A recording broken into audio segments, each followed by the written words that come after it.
There's a photograph on my daughter Eleanor's mantelpiece. It's in a sleek silver frame, the kind that doesn't gather dust. In the picture, Eleanor is laughing, her head tilted back. Her husband, Robert, has his arm around her, a proprietary hand resting on her shoulder. Their two children, my grandchildren, Thomas and Sophie, are arranged perfectly in front of them, scrubbed and smiling, looking like they've just stepped out of a catalog. And in the background, slightly out of focus, almost part of the wallpaper, is me. I'm holding a tray of sandwiches, my face caught in a half-smile that doesn't quite reach my eyes. I am a function, a prop in the beautiful tableau of their lives. For years, I told myself that was my role. It was the role my mother had, and her mother before her. To be the foundation that no one sees, the scaffolding that is dismantled once the building is complete. But a foundation, you see, is meant to be solid. It is not supposed to crack. And I am cracking. The beginning of the crack, the first real hairline fracture that I could feel right down to my bones, started on a Tuesday. A gray, drizzly Yorkshire Tuesday that promised nothing and delivered just that. I'd driven my little 10-year-old car over the moors to Eleanor's house. It's not a house, really. It's a property. A new build with sharp edges and a garden that looks like it's been laid by a machine, not grown by hands. There's no soul in it, not yet. Maybe one day. My own cottage, the one I've lived in for 45 years, is all soul. The stone walls hold the echoes of every argument Arthur and I ever had, every cry from Eleanor as a baby, every quiet sigh I breathed into the lonely nights. Eleanor's house has no echoes, only the sharp, clean sound of the present. She'd called me the night before, her voice strained. "Mom, can you possibly help? Robert's parents are coming up for the weekend, and his sister's family too. The house is a state, I'm swamped with work, and I haven't even thought about food." Of course, I said yes. A mother is a verb. A doing word. You do, you provide, you help.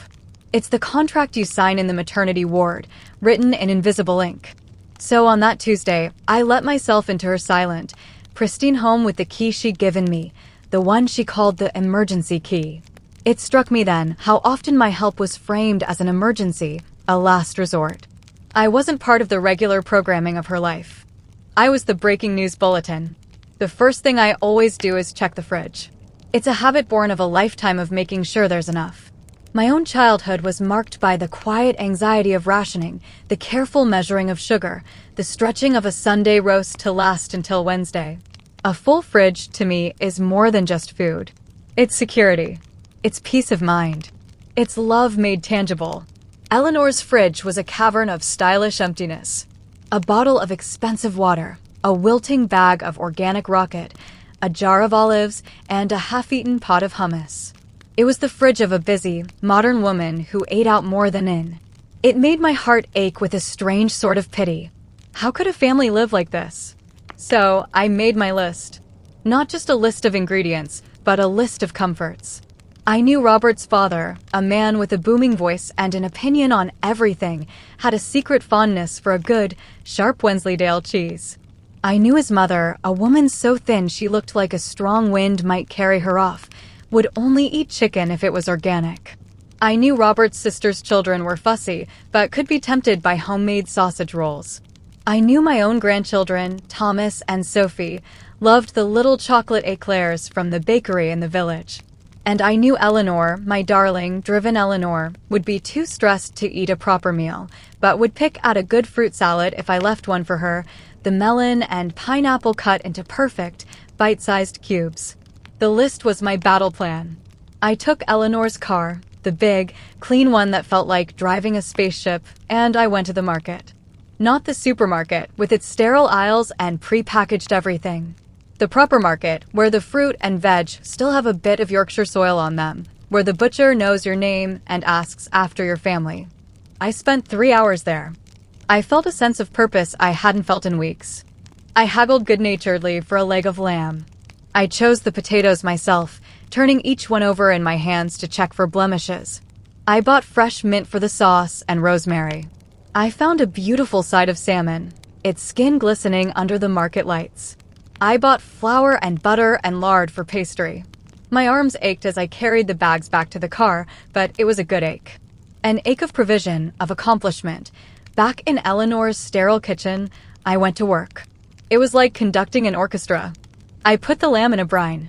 I started the stock for a soup, the smell of simmering onions and carrots finally making the house smell like a home. I peeled and chopped, I washed and sorted. I made the pastry for the sausage rolls, the familiar feeling of the cool, pliable dough under my palms a comfort in itself. I could feel the tension in my shoulders begin to ease. This I knew. This was my territory.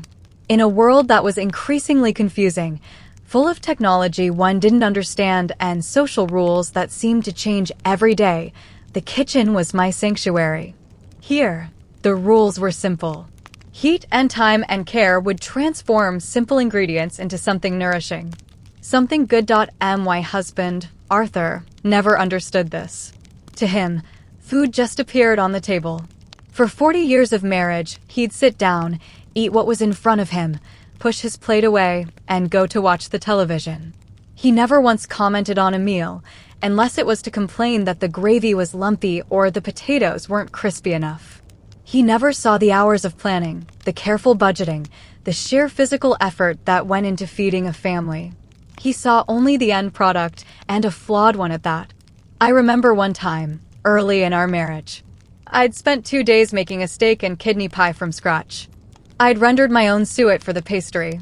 I'd slow-cooked the filling until it was meltingly tender. I served it to him with a sense of trembling pride. He ate the whole plateful in silence. When he was done, he wiped his mouth and said, "The pub does a decent pie for a couple of quid. Would have saved you the bother." I didn't cry. I didn't shout. I just felt something inside me curl up and die. A little flame of hope, of wanting to please, of wanting to be seen. It was the first of many. His criticisms were never loud or violent. They were small, sharp little digs. The verbal equivalent of a paper cut. But 1,000 paper cuts can make you bleed to death. He'd belittle my efforts in other ways, too.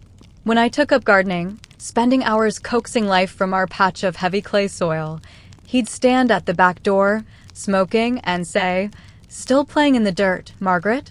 You'd think you'd have better things to do." When I joined a book club, he'd ask me if we were just a lot of old biddies gossiping over cheap wine. Every interest I had, every attempt to build a small world for myself outside of the four walls of our home, was met with his quiet, soul-destroying scorn. He wasn't a bad man, not in the way the world sees bad men.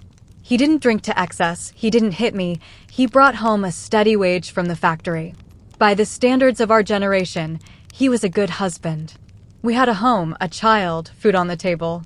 I was supposed to be grateful. And I was. But gratitude is a heavy blanket on a warm night. It can suffocate you. I poured all the love Arthur wouldn't accept into Eleanor. She became my life's work. I was the mother who baked for the school fairs, the one who sewed the costumes for the nativity play, the one who sat for hours listening to her read, her little finger tracing the words on the page. I thought that by giving her everything, by showing her a mother's devotion, I was teaching her how to love. I see now, with the bitter clarity of hindsight, that what I was actually teaching her was how to take. I was teaching her that a mother's love is a bottomless well from which you can draw without ever having to worry about it running dry. I taught her that my needs were secondary. I taught her that my purpose was her. And she learned the lesson well. She grew up bright and ambitious, a stark contrast to my own quiet deference. She went to university, the first in our family. She got a good job in an office in Leeds. I was so proud. I felt my heart would burst. I thought, she's done it. She's escaped. I didn't realize she was escaping from me, too. From the model of womanhood I represented. The quiet, domestic, invisible woman. She met Robert at work. He was from a different world. A world of weekend ski trips, of holidays in Tuscany, of family money that was never spoken of but was always present, like the scent of expensive aftershave. His family were polished. They spoke with different accents. They talked about politics and the stock market at the dinner table. They made me feel like a country mouse visiting her city cousins. Small and dowdy and out of place. I tried. I really did. When they came for dinner at our little cottage, I would spend a week cleaning and polishing. I'd use the best china, the plates we only ever used at Christmas. I'd cook elaborate meals from a recipe book, things I thought sophisticated people would eat, like coq au vin or beef Wellington. Arthur would sit at the head of the table in his clean shirt, silent and glowering, intimidated by these loud, confident people. Robert's father would talk down to him, asking him about the factory in a patronizing tone, as if it were a quaint local custom. And I would scurry back and forth from the kitchen, my smile fixed, my insides twisted into a knot of anxiety. Eleanor would watch me, a little frown on her face. A frown of embarrassment. I was a relic from her old life, a life she was trying to shed like a snake sheds its skin. Now, standing in her kitchen, the smells of my cooking filling the air, I felt a familiar sense of worth. I had transformed that empty fridge. It was now a thing of beauty. On the top shelf, the leg of lamb was resting, ready for the oven. Beside it, the gleaming salmon. Below that, bowls covered in cling film, the potato salad, the coleslaw I'd made from scratch, the vibrant fruit salad. On the shelf below that, the cheese I had so carefully selected, wrapped in wax paper. The homemade sausage rolls were lined up on a tray, ready to be baked. The big pot of vegetable soup was cooling on the counter. The door of the fridge was laden with jars of chutney and pickles I'd brought from my own pantry, bottles of fresh juice for the children, and the chocolate eclairs in their little white box from the bakery. The fridge was full. My heart was full. I had done what I do best. I had provided. I had cared. I had made order out of chaos. I looked at the clock. It was almost 4. Eleanor would be home soon. I felt a surge of anticipation. I wanted her to see what I had done. I wanted her to open that fridge and see the love that was packed onto every shelf. I wanted her to say, "Oh, Mom, thank you. This is amazing. What would I do without you?" I hadn't eaten all day, I realized. I'd been running on adrenaline and tea. I opened the fridge again, just to look at it. It was a masterpiece. My gaze fell on the Wensleydale cheese. I thought about Robert's father and how his face would light up. A wave of exhaustion washed over me. I just needed a little something to keep me going. I reached in and broke off a tiny corner of the cheese, no bigger than my thumbnail. A little taste.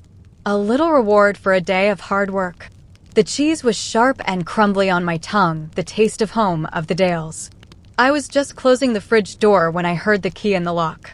The front door clicked open. Eleanor was home, and with her, a cold draft that had nothing to do with the Yorkshire weather. She walked into the kitchen, dropping her expensive handbag on the granite island. She looked tired, stressed. Her eyes scanned the room, taking in the cooling soup, the trays of food, the faint dusting of flour on the counter I hadn't had a chance to wipe. She didn't smile. Her gaze was like an auditor's, checking for faults. Then, her eyes landed on me, standing by the open fridge. She saw the tiny piece of cheese in my hand. And her face, the face I had loved more than my own, the face I had spent a lifetime trying to make happy, twisted into a mask of pure, unadulterated fury. Her voice, when it came out, was not the voice of my daughter. It was sharp and cold and full of a venom that stopped my heart. "Don't touch that food. My husband's family is coming." The words weren't just spoken. They were projectiles. They flew across the cold, granite island of her kitchen and hit me squarely in the chest. For a moment, the air left my body. The tiny, crumbly piece of Wensleydale cheese in my hand, a moment before a small, secret pleasure, suddenly felt like stolen goods, like evidence of a crime. My fingers went numb, and I think, though I can't be sure, that I dropped it. I don't remember seeing it fall. I only remember the sound of her voice echoing in the cathedral-like silence of her perfect, soulless house. It was a sound that scraped away 40 years of motherhood, leaving the raw, weeping wound of my own insignificance exposed to the air. My daughter, Eleanor. My life's great work. Standing there, her face a taut mask of anger, her stylish trench coat still buttoned, her expensive leather bag slung over her shoulder like a weapon. She looked at me not as her mother, not as the woman who had spent the entire day turning her barren kitchen into a haven of warmth and nourishment. She looked at me as an intruder, a contamination, a problem to be managed. The world narrowed to the space between us. The scent of simmering soup, The latent promise of roasting lamb, the sweet, buttery smell of pastry, all of it vanished. There was only the metallic tang of her fury and the bitter taste of ash in my mouth. I saw her eyes flick from my face to the open fridge behind me, a fridge that was my testament of love, and I saw her expression curdle further. It wasn't a look of gratitude. It was a look of horror. The look of someone whose meticulously organized space had been invaded by chaos. My chaos. My love. She took a sharp breath, and for a second I thought she was going to scream again. Instead, her voice dropped to a low, seething hiss that was somehow more hurtful than the shout. "Mom, what have you done?" "I just needed a bit of help. A quick tidy. Maybe a run to the supermarket for a few things." "Not this." She gestured vaguely at the counters, at the cooling pot of soup, at the trays of food. This was my entire day. This was my love language. This was the only way I knew how to show I cared. "Everything has to be perfect, don't you understand?" she continued, her voice rising again with frantic energy. "Robert's mother notices everything. Everything. The way the cutlery is laid, whether the napkins are linen, whether the salmon is wild or farmed. She'll open the fridge, she always does, to get a bottle of water or something, and she'll judge. She'll see all this homemade stuff, and she'll think we can't cope. She'll think I'm not organized. She'll think I'm failing." And there it was. I wasn't a help. I was a liability. My presence, my efforts, were not a support to her, but a testament to her failure in the eyes of her in-laws. The food I had so lovingly prepared was not a feast. It was evidence of her incompetence. I had spent my day building a safety net for her, and all she could see was a trap that would expose her to the judgment of others. I looked from her frantic, strained face to the fridge, my fridge, full of everything I knew how to give. And I understood. All of it, the lamb, the salmon, the cheeses, the pastry I rolled with my own hands. It was all the wrong kind of love. It was too much. It was too messy. It was too me. Her life required a different currency, a sleek, store-bought, effortless-looking perfection that I, with my flour-dusted hands and my deep-seated need to nurture, could never provide. I didn't say anything. What could I say? The words were lodged in my throat, a hard, painful lump of unshed tears and unspoken reproaches. My mother's voice echoed in my head from a lifetime ago. Least said, soonest mended. So I did what I have always done. I retreated. I made myself smaller. I closed my mouth and absorbed the blow. I slowly, carefully closed the fridge door. The soft click of the seal was deafeningly loud. It was the sound of a door closing on a part of my life. I walked over to the hook by the back door where I'd hung my old coat. I took it down, my movement stiff, my joints aching with a weariness that had nothing to do with peeling potatoes and everything to do with a shattered heart. "I'm going," I said. My voice was a stranger's. A thin, reedy whisper. Eleanor didn't try to stop me. She just stood there, a statue of modern anxiety, her hand pressed to her forehead. I have a migraine coming on. The pressure is just immense." It was an excuse, not an apology. A justification for her cruelty. She was reframing the narrative, making her pain the center of the story, as she always did. My pain was irrelevant. It didn't even register. I let myself out of her back door and walked to my little car, parked awkwardly behind her gleaming, enormous vehicle. The drizzling rain had started again, and the cold drops on my face felt like a mockery of the tears that wouldn't come. I fumbled with the keys, my hands shaking. As I sat in the driver's seat, the engine sputtering to life, I looked back at the house. The kitchen light was on, a perfect, warm-looking square in the gathering dusk. Inside that square was my daughter and a fridge full of my rejected love. The drive home over the moors was a journey through a landscape that had become alien. For 45 years, this drive had been a comfort. I knew every curve in the road, every dry stone wall, every windswept tree that clung stubbornly to the hillside. The moors, in their vast, empty beauty, had always made my own troubles seem small and manageable. Tonight, they felt different. They felt threatening. The gray sky pressed down, heavy and suffocating. The endless expanse of heather, usually a comfort in its resilience, seemed to mock my own fragility. The stone walls, which normally looked like they were stitching the land together, now looked like prison walls, hemming me in. My mind played her words on a loop. Don't touch that food. The raw command of it. The implication that I was unclean, that my touch would spoil things. It was the kind of thing you'd say to a stranger, a child, a dog. Not your mother. And then the justification. Everything has to be perfect. Perfection. That cold, sterile, impossible word. It was a word that had haunted my marriage. Arthur was a man obsessed with a certain kind of perfection, a perfection that existed only in his own mind, and which I could never, ever achieve. It was in the way he'd inspect the collar of a shirt I'd ironed, holding it up to the light to find the one tiny crease I'd missed.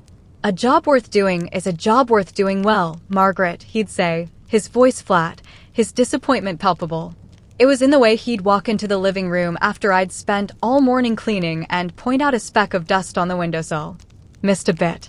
2 words, delivered without malice, but they had the power to shrivel me. They invalidated all the work that had come before. I remembered a time, I must have been in my late 20s. Eleanor was just a toddler. I'd saved up for weeks from the housekeeping money to buy a new dress. It was blue, the color of a summer sky, with little white flowers on it. I'd felt so pretty in it. I put it on one Sunday, feeling a rare flutter of girlish excitement. When Arthur saw me, he didn't smile. He just looked me up and down, his eyes narrowed in that familiar, critical way. "Bit bright, isn't it?" he'd said. "Makes you look a bit big." And just like that, the beautiful blue dress became a shroud.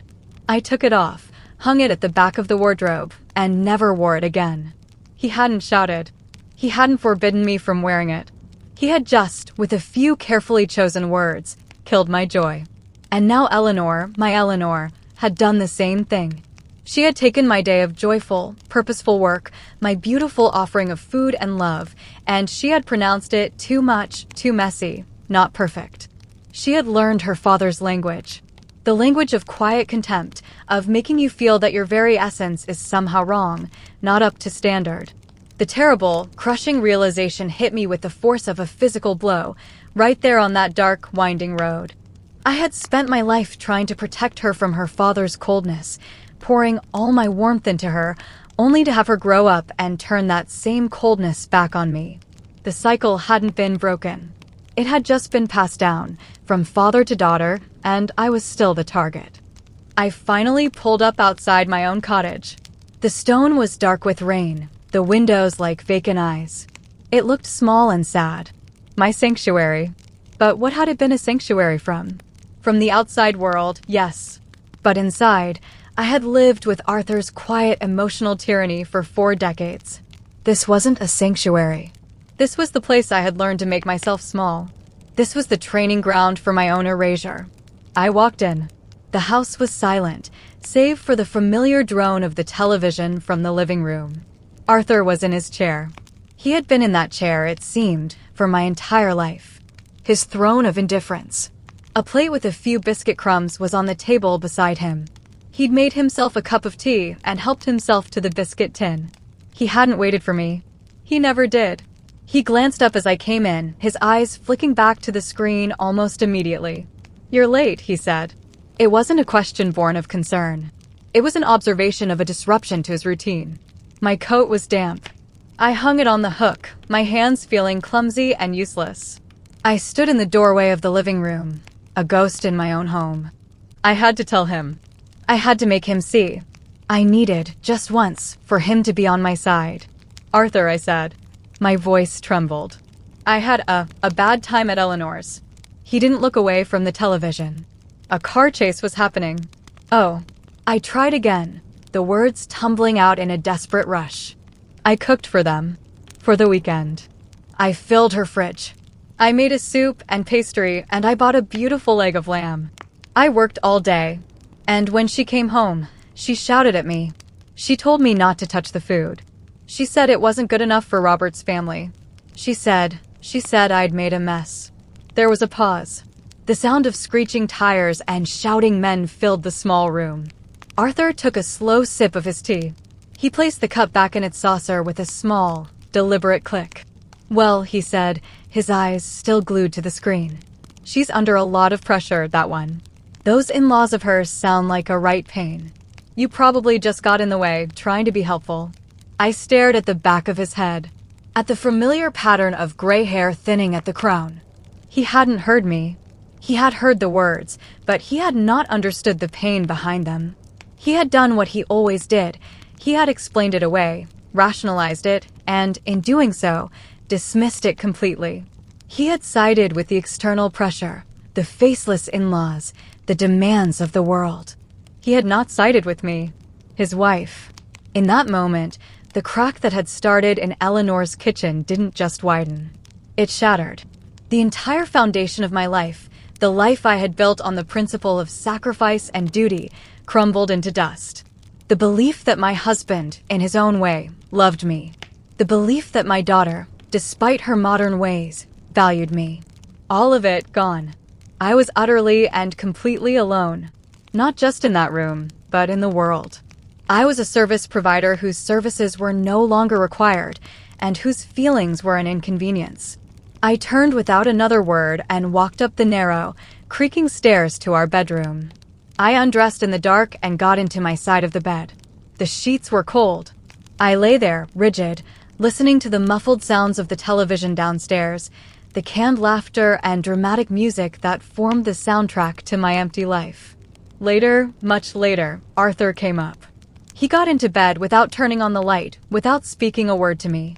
Within minutes, his familiar, rhythmic snoring started, a sound that had been the backdrop to countless lonely nights. But tonight it was different. Tonight, it wasn't just the sound of a sleeping man.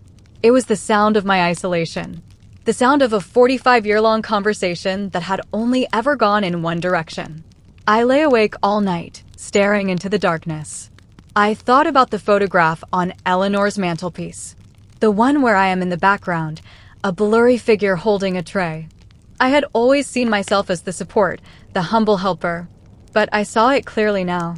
I wasn't a helper. I was a ghost. A ghost at the feast of their perfect lives.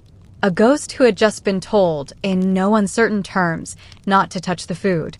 The pain of the afternoon was still there, a raw, open wound in my chest. But as the hours of the night ticked by, something else began to form around it. It wasn't hope. It wasn't forgiveness. It was a cold, hard, terrifying clarity. For the first time in my life, I saw the full extent of the cage I was in. And I understood, with a certainty that chilled me to the bone, that I had built it myself. I had handed my daughter the blueprint and my husband the tools. And I had meekly walked inside. The night did not bring sleep. It brought a strange, humming stillness, a clarity so sharp and cold it felt like a sliver of ice had lodged itself in my heart. I lay there, feeling the familiar weight of the mattress, the soft, worn texture of the sheets, but my own body felt alien to me. It was as if I were floating just above myself, looking down at the shell of a woman named Margaret Thompson, a woman who had spent 68 years mistaking servitude for love. Arthur's snoring, a sound that had been the base note of my life for so long, was no longer just an annoyance. It was the rhythm of my own erasure, the steady, oblivious beat against which I had slowly disappeared.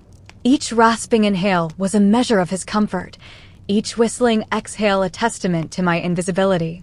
I didn't cry. The pain was too deep for tears. Tears are for hurts that can be healed, for wounds that will eventually scar over. This was a severing. The Margaret who had driven to her daughter's house yesterday morning, full of a naive desire to help, was gone. She had died in that kitchen, her last breath smelling of Wensleydale cheese and fury. The woman lying awake in the dark was someone new. Someone I didn't know yet. A stranger pieced together from the wreckage. The first hint of dawn seeped through the gap in the curtains, a timid gray line that promised another day. Usually, this was my signal. The house would be cold. I would slip out of bed, careful not to wake Arthur, and go downstairs. I would turn on the heating, fill the kettle, put the bread in the toaster. I would orchestrate the beginning of his day so that he could descend into a world that was warm and orderly, a world that required nothing of him. My life was a series of quiet, preemptive actions designed to smooth his path. But this morning, the gray light held no instruction. The internal clock that had chimed with duty for 45 years was silent. I lay still. I watched the gray turn to pale lilac, then to a watery, apologetic yellow. I heard the distant call of a curlew out on the moors. Eventually, Arthur stirred. He grunted, rolled over, and the snoring stopped. The sudden silence was more profound than the noise had been. He lay there for a few moments, and I could feel his wakefulness, his slow realization that the usual morning cues were absent. There was no gentle scent of toast from downstairs. No faint clink of my teacup in the kitchen. Margaret. His voice was thick with sleep. A query, not a greeting. I didn't answer. I continued to stare at the ceiling, at the familiar geography of cracks in the old plaster. I could trace them with my eyes, a roadmap of the years we had spent in this room. He sat up. The bed shifted, a protest of old springs. Margaret, are you up? I'm awake, I said. My voice was flat, empty of its usual warmth. There was a pause. I could hear him processing this new information. Awake, but not up. Awake, but not doing. Well, I could do with a cup of tea, he announced. It was a statement of fact, a declaration of need that had always been my cue to move. I said nothing. I just lay there, breathing. In and out. The simple, selfish act of existing for myself. The silence stretched. It became taut, heavy with his unspoken expectation and my unspoken refusal. For God's sake, woman, he finally grumbled, throwing back the duvet. A blast of cold air hit my back. Are you ill? It was the only explanation his mind could conjure for such a dereliction of duty. Illness was a legitimate, if inconvenient, reason for the disruption of his comfort. No, Arthur, I said, still not looking at him. I'm not ill. He stomped out of the room, his bare feet thudding on the floorboards. I heard him go down the stairs, the fifth one creaking as it always did. I heard the clatter of the kettle, the aggressive slam of a cupboard door. He was making his own tea. It was a monumental event, a shift in the tectonic plates of our domestic world. I closed my eyes and listened to the unfamiliar sounds of my husband navigating the kitchen alone. It sounded like a burglar trying to be quiet and failing. After a long time, I got up. I dressed slowly, choosing a pair of trousers and a jumper, not my usual housecoat. I bypassed the chaos in the kitchen, where Arthur was now sitting at the table, glowering at a piece of burnt toast. I went into the back garden. The air was cold and damp, smelling of wet earth and winter leaves. My garden. My one true rebellion, even if I hadn't known it. He called it playing in the dirt, but this was where I had created life, where I had nurtured beauty for my own sake. I walked to the small, rickety greenhouse at the bottom of the path. Inside, my precious geraniums were waiting, their leaves a vibrant green even in the weak light. I began to deadhead them, my fingers moving with a practiced, gentle precision. The feel of the crisp stems, the faint, peppery scent of the leaves, it was real. It was something my hands could do that asked for nothing in return. An hour passed. Maybe two. Time had untethered itself from mealtimes and chores. It was just time. My time. Eventually, the phone in my pocket vibrated. I knew who it was before I looked. Eleanor. I let it vibrate, the buzzing against my leg a frantic, distant plea. I finished with the geraniums, tidied my tools, and only then did I take the phone out. One missed call. I didn't call back. He found me in the greenhouse. Arthur. He stood in the doorway, blocking the light, a large, angry silhouette. She's been ringing, he said. Eleanor. Said you're not answering. I'm busy, I replied, my voice calm. I was inspecting a seedling. Busy?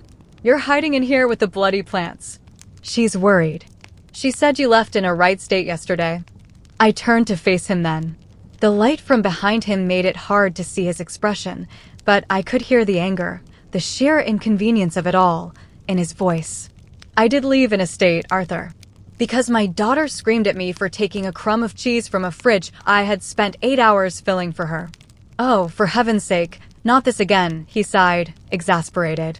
I told you, she's under pressure. You're making a mountain out of a molehill, Margaret. You've gone dramatic in your old age. Dramatic. The word was another little paper cut. My pain, my lifetime of accumulated hurts, reduced to a female failing. Hysteria. Drama. I looked at him, at this man I had shared a bed and a life with for nearly half a century, and I felt nothing. Not anger. Not even sadness anymore. Just a vast, empty distance. It was like looking at a stranger across a crowded room. "Perhaps I have," I said softly. "It must be very inconvenient for you." I walked past him, out of the greenhouse, and back into the garden. The phone vibrated again. This time I answered it. "Mum? Oh, thank God. I've been so worried. Why didn't you answer?" Eleanor's voice was a torrent of anxious energy. "I was in the garden, Eleanor." "Oh, right. Well, look, Mum, about yesterday. I am so sorry. I was so stressed. You've no idea what Robert's mother's like. She literally opened the fridge and said, 'Oh, Eleanor, you've been busy,' in that way of hers that makes it sound like an accusation. I just snapped. I didn't mean it. It was the apology I had thought I wanted. But hearing it now, it was like dust in my mouth.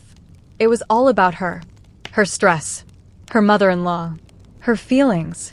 My part in it was simply as the trigger for her outburst. "I see," I said. The two words fell like stones into the conversation. "It all went well, though," she continued, oblivious, needing to fill the silence. "They loved the food. Absolutely raved about the lamb. And the soup. Robert's dad said it was the best Wensleydale he'd had in years. So, thank you, Mum. You really did save me." And there it was. The validation, 24 hours too late. It should have made me feel better. It should have healed the wound. But it didn't. Because the praise was for the function I had performed, not for the person I was. The food was a success. The mother who made it was still the woman who had been screamed at, the woman whose efforts were an embarrassment until they were sanctioned by the palates of her superiors. My work had been accepted. I had not. "You shouted at me, Eleanor," I said again, my voice quiet but unyielding. I needed her to hear the simple fact of it, stripped of all her justifications. "You told me not to touch the food in my own daughter's house." There was a sharp intake of breath on the other end of the line. I know, Mum." I said I was sorry. "I'll make it up to you. We'll go out for lunch, just the two of us. My treat. A transaction. A payment for services rendered and damages incurred. Lunch would fix it. A bowl of soup and a sandwich in a nice cafe would paper over the chasm that had opened up between us." "That's not necessary," I said. And for the first time, I felt a flicker of something like power. The power of refusal. "I'm quite busy this week." "Busy? Doing what?" The surprise in her voice was genuine. My time, in her mind, was an empty vessel for her to fill at will. "I'm sorting out my garden," I said. "And I have some books I want to read." The silence on her end was different this time. It was a silence of confusion, of a world tilted off its axis. I was not following the script. "Oh, well, okay, Mum. Well, call me later." "Goodbye, Eleanor," I said, and I ended the call. I stood in the middle of my garden, the phone heavy in my hand. I had done it. I had said no. Not with anger, but with a simple statement of my own existence, my own needs. It was terrifying, and it was liberating. The days that followed were a quiet revolution. I did not cook for Arthur.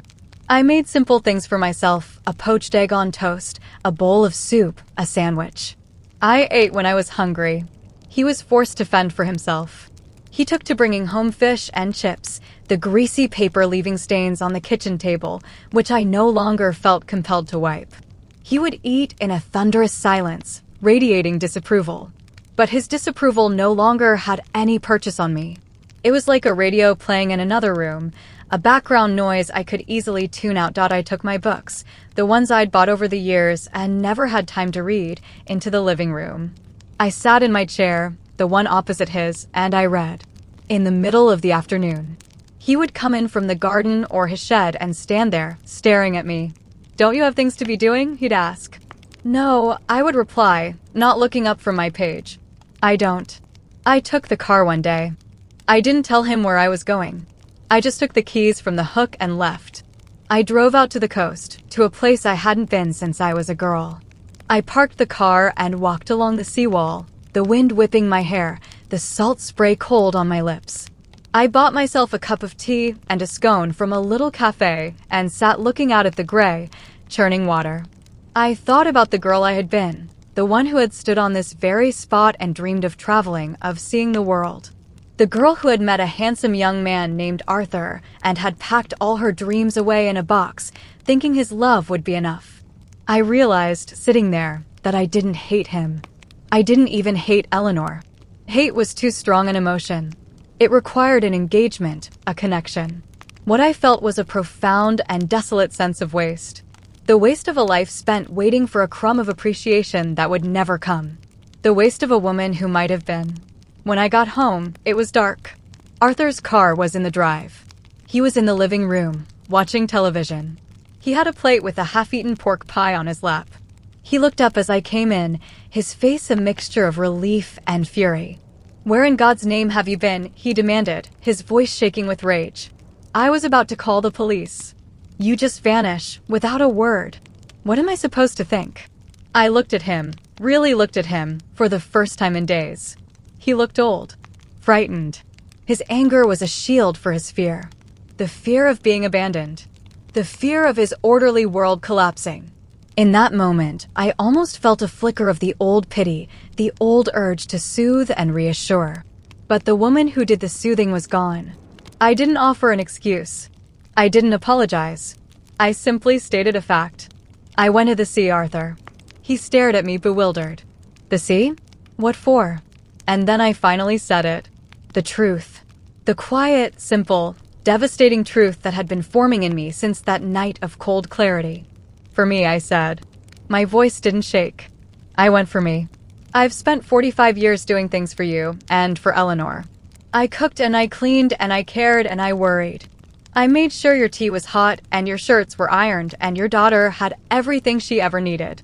I existed to make sure everyone else's life ran smoothly. And I have just realized, Arthur, that I am 68 years old, and I have never once done something simply because I wanted to. My life has been lived in the background of other people's photographs. I was the blur, the function, the provider of the sandwiches. I took a breath. The silence in the room was absolute.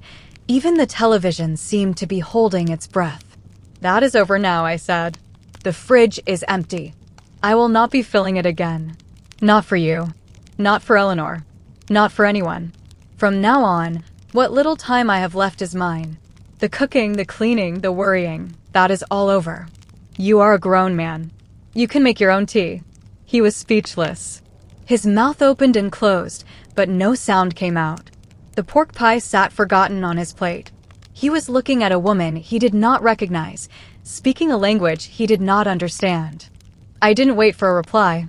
I walked past him and went upstairs to the small spare room, the one Eleanor used to sleep in when she was a girl. I had aired it out that afternoon. The bed was made with fresh sheets. I closed the door behind me, and the click of the latch was the most beautiful sound I had ever heard. It was the sound of my own key, turning in my own lock. I don't know what will happen tomorrow. I don't know if you will leave, or if I will. I don't know if we will continue to live in this house as two strangers, orbiting each other in a cold, silent space. I don't know if Eleanor will ever understand. Perhaps none of that matters. Tonight, for the first time in my adult life, I will go to sleep in a room of my own. I am no longer the foundation. I am no longer the ghost at the feast. I am just Margaret. And for the first time, that feels like it might just be enough. The house is quiet. The silence is no longer a sign of my loneliness. It is the sound of my freedom.